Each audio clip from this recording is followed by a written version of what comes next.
হামের টিকার ক্যাম্পেইন না করা অন্তর্বর্তী সরকারের অমার্জনীয় ভুল ছিল বলে মন্তব্য করেছেন প্রধানমন্ত্রীর স্বাস্থ্য বিষয়ক বিশেষ সহকারী doctor S M. Ziauddin Haider. ATN বাংলার এক অনুষ্ঠানে তিনি কথা বলেন।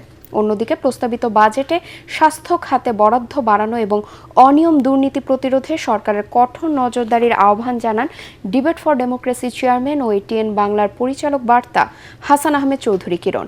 জেমস হামিমের রিপোর্ট।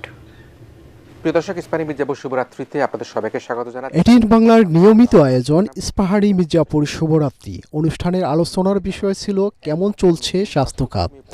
এতে অতিথি ছিলেন প্রধানমন্ত্রী বিশেষ সহকারী ডক্টর এস.এম. জিয়াউদ্দিন হায়দার। স্বাস্থ্য বিষয়ক বিশেষ সহকারী প্রধানমন্ত্রী বিশেষ সহকারী বলেন ২০২০ সালের হাম রুবেলা টিকা ক্যাম্পেইন অব্যাহত ছিল, তবে ইউনিসেফের সাহায্যে হামের টিকার কেনার প্রচলিত নিয়ম না মেনে ২০২৪-২৫ সালে ক্যাম্পেইনটি চালু করতে ব্যর্থ হয় অন্তর্বর্তী সরকার। এটা ডক্টর ইউনূস সরকারের ক্ষমার অযোগ্য ভুল ছিল। বিগত সরকার এখানে একটা আমি বলবো যে অমার্জনীয় আপনার ভুল করেছে।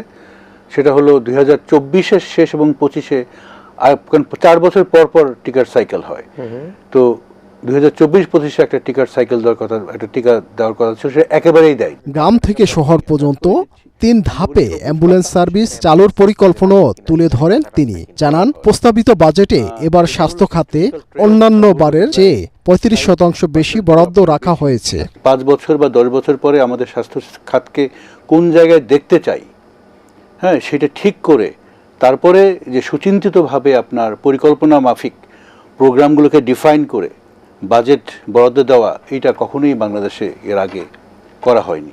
স্বাস্থ্য খাতের অনিয়ম দুর্নীতি বন্ধের সরকারের নজরদারি বাড়ানোর পরামর্শ দেন অনুষ্ঠানটির সঞ্চালক এটিএন বাংলার পরিচালক বার্তা ও debate for democracy chairman Hasan Ahmed Chowdhury কিরণ।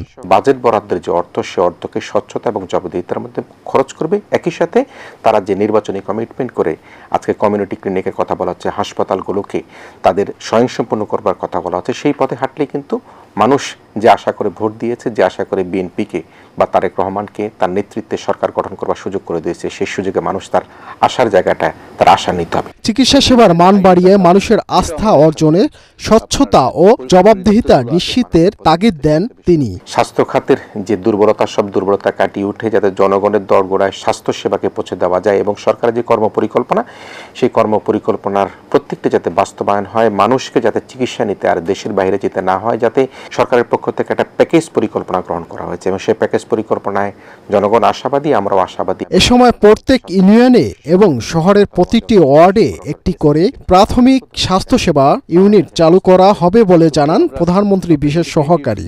প্রত্যেকটাই আমরা বাজেট ধরে দিচ্ছি। জেমস হামিম, এটিএন বাংলা, ঢাকা।